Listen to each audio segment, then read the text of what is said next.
Sa utro mayong hapon, mayong udto sa inyong tanan. Mga igsoon, mga kahigalaan dinha sa Davao City Jail o sa inyong mga naka-appeal sa atong pagtuon sa pulong sa Ginoo nga first time kamo nag-attend. Salamat sa inyong pagtambong. Welcome o salamat nga makapadayon kita sa atong pagtuon ini atong serye nga gitay tulan na tuog regeneration, kabaguhan. Nga atong topiko ni ining udto mao ang kabaguhan sa ato kasing-kasing. Akong basahon ng atong teksto sa Ezekiel kapitulo 36 bersikulo 26 o 27. Sa Old Testament kini Ezekiel 36 26 hangtod sa 27. Hatagan ko kamo og bag-ong kasing-kasing ug bag-ong espiritu. Ang gahi ninyo nga kasing-kasing himuon kong matinumanon nga kasing-kasing. Hatagan ko usab kamo sa akong espiritu aron masunod ninyo pag-ayo ang akong mga tulumanon ug mga labda. Sa atong pagpadayon nining atong serye sa kabaguhan, atong natun-an sa miaging adlaw, ang kabaguhan sa atong pangunahuna. Karon kabaguhan naman sa ato kasing-kasing. Adunay danger o peligro nga usahay atong isiparar ang pangunahuna, kasing-kasing ug kabubuton. Di na dapat nato ng pagasiparahon kay ang pangunahuna, kasing-kasing ug kabubuton nag-intertwine lang yun na. Pareha po na sa relasyon sa Trinidad, ang Amahan, sa Anak ug Espiritu Santo nga lisod na kung kuhaon na to isiparan to sa usag-usa. Although adunay kalainan pero dili gyud total nga kalainan kay nakakaapekto ang pangunahuna sa kasing-kasing sa kabubuton, interconnected gyud na silang tulo. Importante kaayo ni ang atong pangunahuna, kasing-kasing kabubuton, mura bang na naglambigit na sa usag-usa. Basahan ko sa ikaduhang Korinto 4 o akong ipinundom kita sa ikaduhang Korinto 4 bersikulo 4 hangtod sa 6 nga ang gihimo sa diablo nga gibulagan ang atong pangunahuna. Tungod ni ana, ang atong kasing-kasing usab wala kaila sa Ginoo. So kung maablihan ang atong pangunahuna tungod sa paglamdag sa balahan nga espiritu, mabuksan po ng atong kasing-kasing. So ang pagkabulag sa ato pangunahuna, ang tambal lang yun na mao ang liwanag o ang kahayag sa mayang balita nga mao na'y trabaho sa balahan nga espiritu. Sa Efesos kapitulo 4 18 o 19, mao ni ang kahimtangan sa katao nga nabulagan pa. Tungod kay nangit-ngitan ang ilang pangisip sa pagsabot sa espirituhanon nga mga butang, nahimulag sila sa kinabuhi nga gihatag sa Dios tungod kay ignorante man sila, kay labihan man sila kagahig ulo. Wala na siya'y ulaw. Busa malaway ang ilang binuhatan o nagpatuyang sila sa pagbuhat sa kahugaw. So kung mahugaw ang pangunahuna, ang binuhatan, ang ilang kabubuton, mga aksyon, mahugaw usab. Ituluan kita sa ni Ginoong Kristo sa Gospel, sa Marcos, kapitulo 12, bersikulo 30, nga higugmaon nato ng Diyos, ang Ginoong natong Diyos, sa tibok nato kasing-kasing, sa tibok nato nga kalag, sa tibok nato nga pangunahuna, ug sa tibok nato nga kusog. So sa gipangutana si Ginoong Kristo kung unsa ang pinakadako nga sugo, ang iyang tubag mao ning Deuteronomio 6:5, mao ni akong gibasa, gi-quote kini ni Marcos. Nga kung natong tan-awon nga ang pangunahuna, kasing-kasing, kusog, kalag, gilambigit ni tanan sila. So dili nato dapat ni paggabulag-bulagon, no? Mind, heart, and will. Pero for the sake lang sa atong pagtuon nga pulong sa Ginoo, diha kita focus sa pagbago sa ato kasing-kasing. Tandaan nato nga ang kahibalo nato sa Ginoo,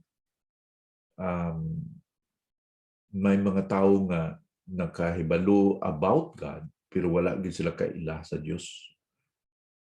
Dakong diferensya ng knowing about God and knowing God. Nakahibalo sila kung sa mga kamatuoran na nungod sa Diyos pero wala sila kaila sa Diyos. Ingon pa nga ang pinaka layo nga distansya sa kalibutan o tibuok nga universo 18 pulgadas lamang. Mao na pinakadako o pinakalayo nga distansya. Mauna ang kalayon sa pangunahuna sa utok sa tao o sa kasing-kasing sa tao. Naidaghang mga tao karon na binigid sa atos Pilipinas nga nagabalo sila nga naay Kristo, kabalo sila nga si Kristo na tao, nagit sa edad og 33, gilansang sa cross, nagkaibalo sila sa kamatuoran, facts about Christ, pero wala sila kaila ni Kristo. Kabalo sila di sa utok, pero wala sa kasing-kasing. Muna nga, dako kayong diferensya, no? Ug kana nga kahibalo kay lang sa utok, wala kahibalo sa kasing-kasing, kaila sa kasing-kasing ni Kristo. Lain ang dangatan na pagkahibalo sa pangunahuna lamang, wala sa kasing-kasing, ang dangatan na impyerno. Kaya ang pagkahibalo ni Kristo, mapagdawat ni Kristo sa kasing-kasing, mora ni makahatag ka na itong kasiguraduhan. Garantiya nga makapalangit kita, kasi sincero kita, kaya kinasing-kasing yun. So, napunta nga, imo nang nasinati, imo nang nasuta nga ang imong kahibalo ni Kristo dili ng kahibalo about Christ, kundi kahibalo yung kakaimong gidawat si Kristo sa imong kasing-kasing ang gidawat maluluwas. Okay? 18 pulgadas. Tandaan na to. Kung dili lang ang dangatan sa tao, dili sa kaluwasan, kalaglagan. Ang kinahanglan nato dili sa kasing-kasing. Mao ning duha ka pagkahibalo nga ingon sa Biblia.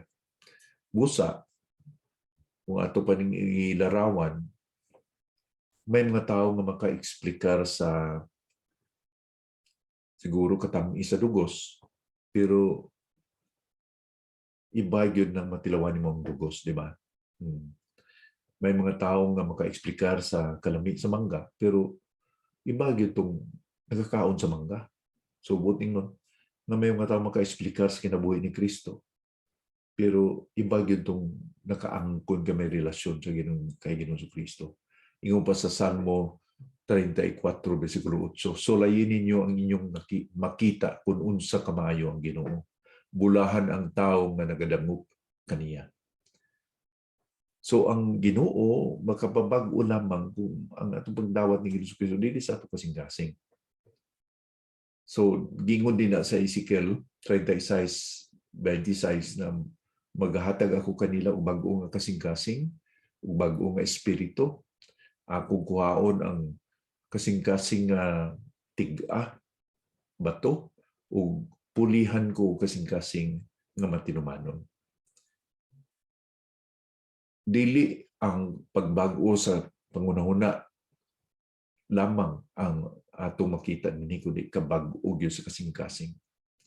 O unang pangutana, unsa man ang kasing-kasing? Diya sa Proverbs 4:23, bantayin ninyo inyong kasing-kasing kay mao nay tinubdan sa kinabuhi.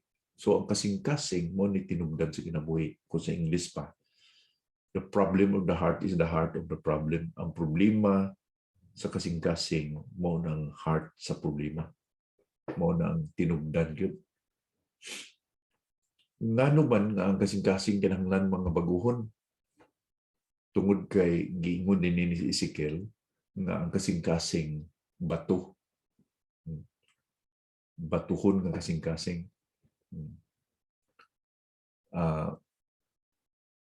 Ang batuhon nga yuta di ginimumtam na sa parable, sa pasumbingay sa sower. Doon ay mga liso nga gisabuog na tunong dito sa kabatuhan, wa di motubo, gikaon sa mga langgam. So mao nang mo nang kagahi sa usa ka kasing-kasingan sa usa ka dili tumoluo. Hangtod nga kana bugkalon gid sa Dios, dugmukon sa Dios aron ang liso ang kinabuhi, no, liso sa maayong balita muturok, mugitig ug mamunga. Dunay mga kadaiyang mga picture aning bato. Unsa man ning mga bato nga kinahanglan bungkagon sa balang nga espiritu. Una ani kanang peer pressure. Kana bang gapamati sa tao dili sila makatuo ni Kristo tungod kay mas gipalamin nila ang pagdaig sa ibang tao. Mo giingon sa Juan 5:44, unsaon man ninyo pagtuo kanako kun ang pagdayeg lang sa inyong isig katawo ang mahinungdanon kaninyo, wala ninyo tinguha ang pagdayeg nga gikan sa matuod nga Dios. Kung ang atong kasing-kasing gusto lang nga daygon sa tao, approval sa tao, dili sa kay Kristo, daghan mga tao nga di sila kasakripisyo sa ilang popularity kay ang ilang giapas ang pagdayeg lang sa tao. Ikaduha, kwarta. Ingon ni Kristo, Marcos 10:25, sayon pa ang paglusot sa mananap ng kamilyo sa bangag sa dagom kaysa pagpasakop sa adunahan sa paghari sa Dios. May punong kamilyo ka makalusot pa sa buho sa dagom o kaysa kamilyo mulusot ang no? May pa ng kamilyo makalusot sa buho sa dagom kaysa adunahan mag-adto sa gingirian sa Dios. Tungod kay ang kwarta, once ang tao kwartahan na, lisod na pagbuhi, makasilaw ang kwarta. Napuli na sa Dios. Ingon ta sa English nga, make God your goal, not gold your God. No? Di kita pwede mag-serve God and mammon. Di ba? Di kita pwede magsilbi sa Dios o kwarta. Pwede na ito gamito ng kwarta pagpangalagad sa Dios. Pero di pwede na duha nga itong agalon. Ikatulo, loved ones. Atong mga hiniguman sa kinabuhi, usay may babag sa atong pagsunod ni Kristo. Mateo Kapitulo 10:37. Apan ang nahigugma sa iyang amahan o sa iyang inahan, labaw pa kay kanako, dili angay kanako. Ug ang nahigugma sa iyang mga anak, labaw pa kay kanako, dili angay kanako. Buting nun nga wa gyud makalabaw sa pagigugma sa kay Kristo. Di nato panugutan nga atong kapikas, mga unsay itong relasyon ni sa kalibutan na importante man na, nga mas importante pa kana sa atong relasyon sa Ginoo. Ikaapat, comfort. Nabang hayahay, pagkahayahay. Ingon ni Kristo sa Lucas 14:27, si bisan kinsa nga dili mosunod kanako tungod sa kahadlok nga kamatayon, ang iyang dangatan dili mahimong akong tinunan. Comfortable life. Unya, ang ikalima, kung kasalanan, kung maghambing kita kasalanan,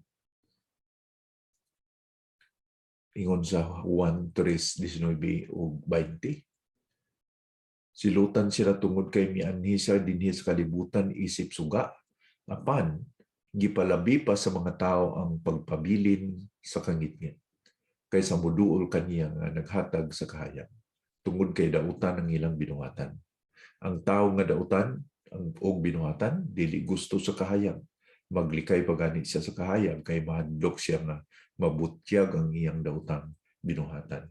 Gigugma niya ang kangitngit kay sa kahayag. Di mag-give up niya ang iyang kasalanan. Ngayon ni si Ginoong Kristo, mga igsoon, mga higala, aron sulbahon ang atong problema sa kasalanan.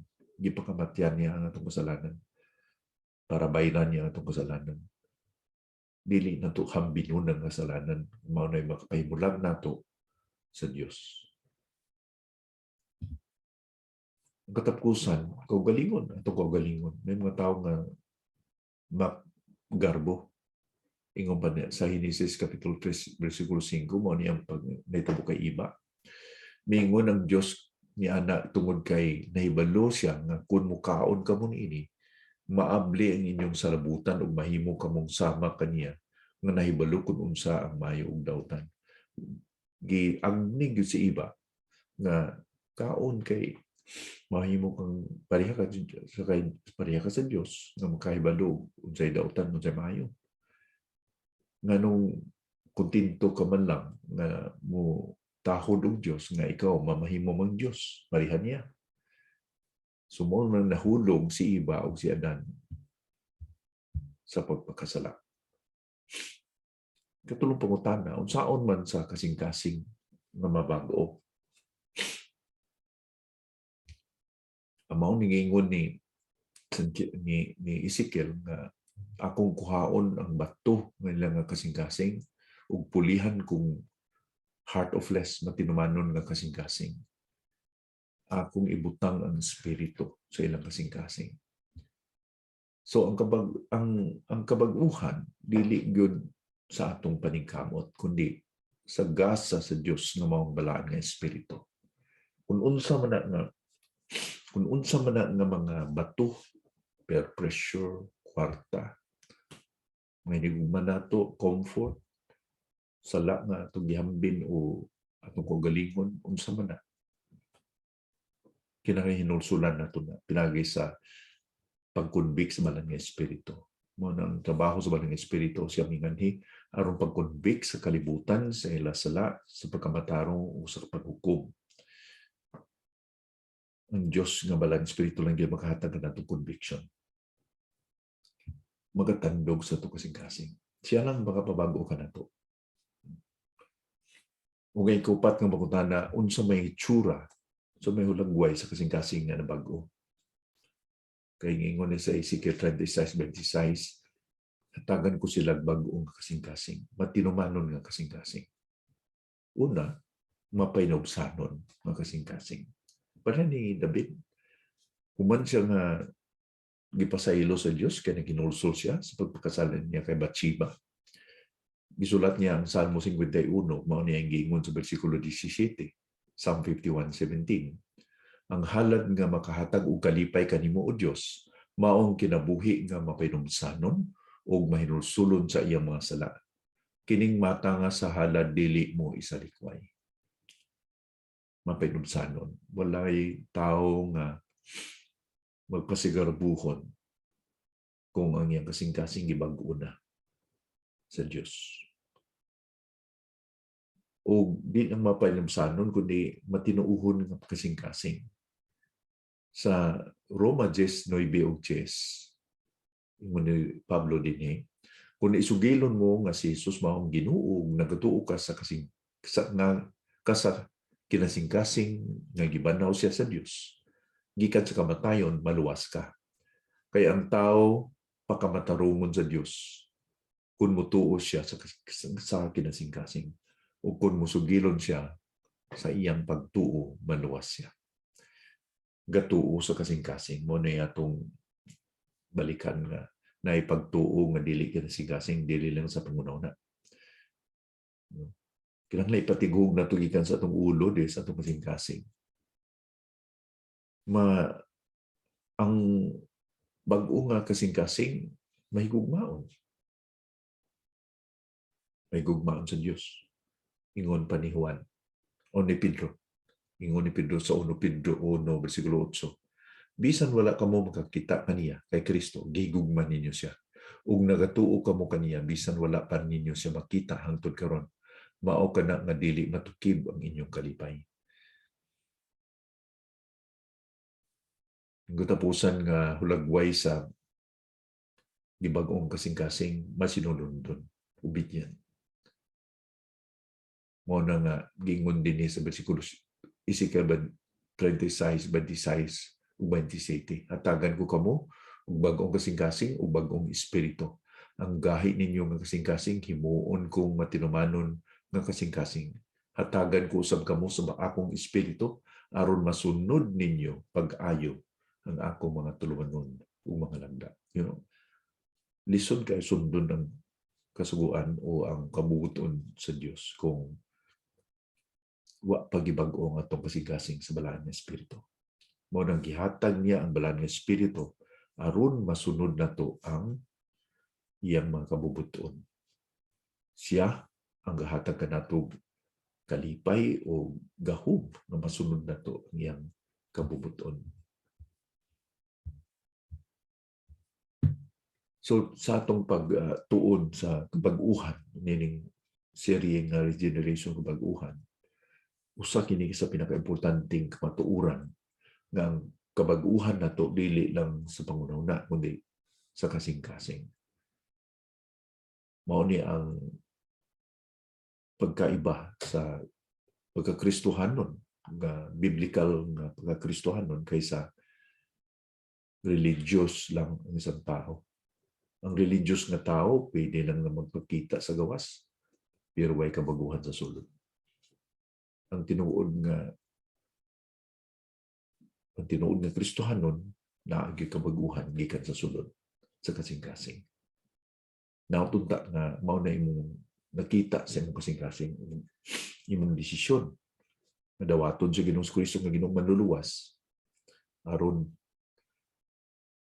ang balaan nga espiritu magpuyo sa imong kasing-kasing o magabag-o sa imong kasing-kasing. Dili kinahanglan nga ikaw magkinabuhi nga na bitterness, kayugot, na kasuko, kaligut-gut. Dili kinahanglan. Tagaan ka og kagawasan. Ingon ni Ginoong Kristo nga maghatag ako kaniya kagawasan. Kung ikaw makaibalos ka matuuran o makaangkon ikaw og tinuod nga kagawasan. Kagawasan sa imong kasing-kasing. Magampo kita. Ginoo, salamat gyud sa imong pulong ini nga udto. Panalangin kini sa among katag-usa, Ginoo, inatunta nga imong pulong dili magbalikan nimo nga walay kapuslanan. Unta, Ginoo, makita nimo kabag-uhan sa among mga kinabuhi, labi na gyud sa among mga kasing-kasing. Ako mao kini akong pag-ampo pinagi sa ngalan ni Ginoong Kristo nga Ginoo maluluwas. Amen.